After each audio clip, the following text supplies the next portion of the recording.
Combien de fois avant d'aller dormir, tu t'es promis qu'en te réveillant, tu sortirais directement de ton lit pour aller courir ou travailler sur un projet? Combien de fois tu t'es dit que tu allais être productif et que tu allais atteindre tous tes objectifs, alors qu'au final, t'as jamais tenu ses promesses, t'as jamais honoré ses paroles et t'as été tout sauf productif? La flemme est un fléau dans notre génération qui est amplifié par toutes les distractions de notre société moderne et malheureusement pour toi, si tu veux te développer et réussir dans tous les aspects de ta vie, tu vas constamment devoir être en combat avec cette flemme. Et si tu perds ce combat, tu vas finir comme moi. Toute ma vie, j'ai eu un problème de discipline et je me laissais envahir par la petite voix dans ma tête qui me disait de pas changer ou qui me disait de pas faire une certaine action parce que c'est trop dur et ennuyant. De mes 6 à 14 ans, j'étais une énorme merguez. Mes journées, c'était jouer aux jeux vidéo, regarder des animés et même me sabrer le katana quand j'étais un peu plus âgé. Heureusement, un événement a changé ma vie. Je suis tombé sur une vidéo de ce mec. C'est pas normal qu'une femme, elle chiale, on lui donne tout, un homme il chiale, on le traite de victime. Et je me suis rendu compte que si je voulais gérer des meufs, il fallait que je devienne un mâle alpha. Ça peut te sembler ridicule quand je dis ça, mais ces vidéos m'ont vraiment motivé à changer pour devenir la meilleure version de moi-même et plus ce petit garçon gênant qui a pas confiance en lui. J'ai donc commencé à me développer sur tous les aspects de ma vie. Je me suis mis à la muscu et tous les jours j'étais au parc de street workout à m'entraîner. J'ai réussi à prendre 20 kilos en un an, ce qui est quand même incroyable, mais ça j'en parlerai plus en détail dans une prochaine vidéo. Mais juste faire de la muscu et prendre de la masse ne suffit pas. Progresser physiquement c'est bien, mais c'est pas tout. C'est pour ça que j'ai eu l'idée de me lancer sur TikTok pour pouvoir me créer une communauté et éventuellement commencer à gagner un peu d'argent. Toute mon année de seconde, je l'ai passé à faire de la muscu, poster des TikTok de muscu et réviser. J'étais super productif. Et les résultats sont arrivés. Comme je te l'ai dit, j'ai pris 20 kilos de muscles et j'ai construit un physique plutôt esthétique. Par contre, pour mon compte TikTok, ça a un peu moins marché. J'ai gagné 200 abonnés, ce qui est nul, mais bon, moi je trouvais ça déjà bien. Tout ça pour dire que cette année-là, tout était parfait. C'était donc le début de ma longue aventure. J'étais super motivé, j'ai travaillé dur et j'ai été discipliné. Et tous mes efforts ont payé. À la fin de mon année de seconde, j'étais satisfait des résultats que j'avais obtenus. Et c'est normal, vu tous les efforts que j'avais faits, je pouvais être fier de moi. Et malheureusement, j'ai commencé à être confortable avec ma situation. J'avais un corps qui me plaisait, j'avais quand même pas mal de succès avec les filles, et je sentais pas trop l'urgence de faire de l'argent, donc j'avais pas d'inquiétude par rapport à ça. Donc j'ai commencé à rater des entraînements, j'ai repris les jeux vidéo, j'ai réinstallé TikTok, et j'ai repris mon ancienne alimentation qui était catastrophique. Comme je te l'ai dit, j'ai commencé à être moins discipliné, à reprendre mes vieilles habitudes, parce que je me contentais de ce que j'avais, et je sentais plus trop le besoin de continuer à travailler sur moi. Je pensais que j'avais déjà fini le jeu, mais c'était une énorme erreur. Le jeu est jamais fini. À force d'enchaîner les mauvaises actions et de procrastiner, j'ai commencé à me sentir coupable. Et sans que je me rende compte, le cercle vicieux de la flemme s'était refermé sur moi. Tous les matins, je me réveillais, je me préparais, et sur mon chemin pour aller en cours, j'utilisais une application sur mon tel qui s'appelait To-Do List. Tu sais, c'est une application dans laquelle tu peux noter toutes les tâches que tu as à faire durant la journée. Donc je notais toutes les actions que j'avais à faire pendant la journée, ce qui me permettait de m'organiser et de gagner du temps. Par exemple, je me disais, à 17h je dois réviser, à 18h je travaille sur mon business, puis à 20h je vais courir. Au final, je rentrais des cours et toute la motivation que j'avais eue le matin même en prévoyant ma journée, elle s'était évaporée, littéralement. La première chose que je faisais en rentrant des cours, c'était m'allonger dans mon lit, regarder des vidéos sur YouTube, puis jouer aux jeux vidéo en mangeant des chips. Puis arrivé 21h, j'essayais de me forcer à réviser. Parce que, quitte à pas être productif, autant au moins éviter de se prendre un 0 en éval le lendemain. Mais j'y pouvais rien, c'était impossible. Un peu comme si une force extérieure m'empêchait de faire les actions qui étaient bonnes pour moi et qui me forçaient à rester dans mon lit.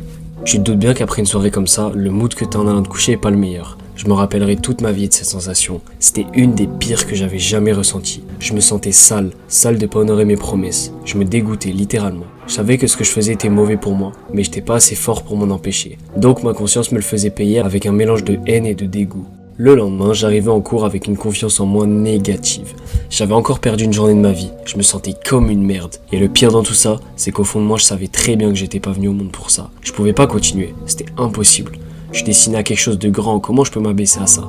Comment je peux être aussi faible? J'ai plus le droit de perdre mon temps. Mes journées de cours, je les passais à me questionner, à réfléchir et à être déçu de moi-même. Puis à essayer de me remotiver. C'était vraiment malsain. Après avoir culpabilisé et avoir eu de la haine toute la journée, qu'est-ce que je faisais en rentrant chez moi? Je jouais aux jeux vidéo, je me sabrais le katana et je regardais des TikTok. Et tous les jours c'était comme ça, pendant 1 an de ma vie. C'était un cercle vicieux, une boucle infernale. T'appelles ça comme tu veux, mais tous les jours mes mauvaises habitudes se répétaient et tous les jours ma santé mentale se brisait petit à petit.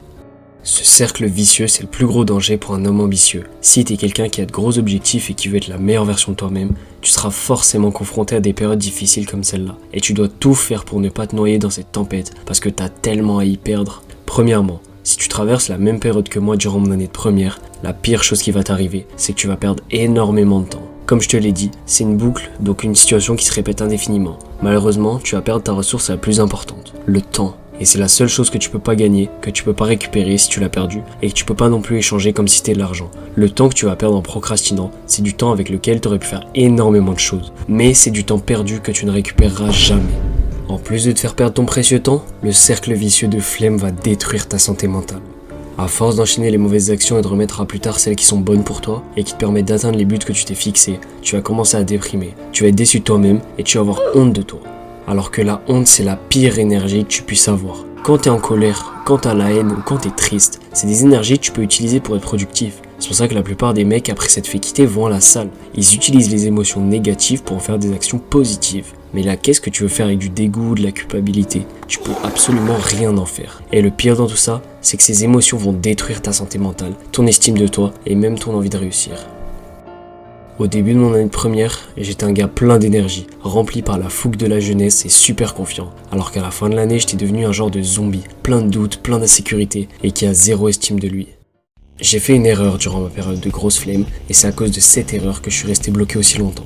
J'attendais un déclic. Je voulais tout changer du jour au lendemain. Tous les soirs en allant me coucher après avoir passé une journée de gros porc, je me disais, c'est fini. À partir de demain, je serai un nouvel homme. Je serai une version de moi ultra disciplinée qui passe ses journées à travailler et à s'entraîner. Un genre de robot super productif qui perd pas une seule seconde à se divertir et qui a assez de force mentale pour supprimer d'un jour à l'autre ses mauvaises habitudes.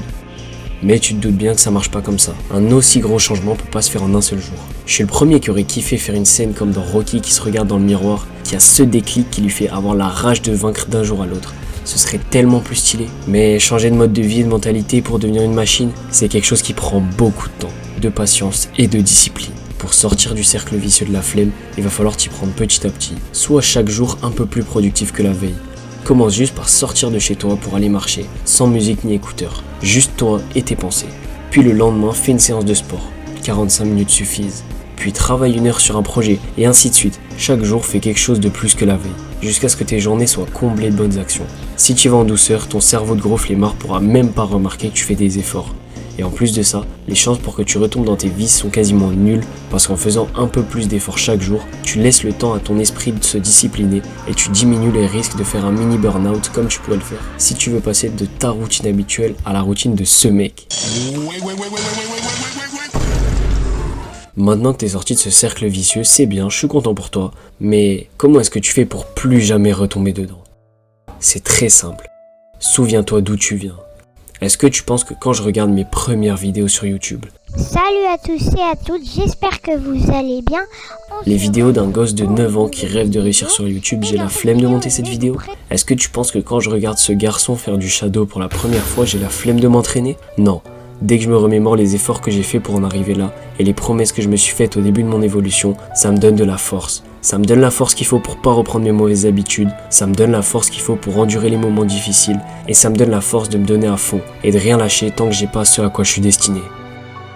Voilà, on arrive déjà à la fin de cette vidéo. Je te remercie vraiment d'être resté jusqu'ici. C'était une vidéo différente de d'habitude. J'ai vraiment voulu te partager mon expérience avec le plus de détails possible pour t'apporter le plus de valeur dans cette vidéo. Donc si tu pouvais juste récompenser mon travail en likant cette vidéo et en t'abonnant, ce serait incroyable. Et si t'as quelque chose à dire, les commentaires sont là pour ça. Moi je te dis à dans 2 semaines pour la prochaine vidéo. Ciao frérot.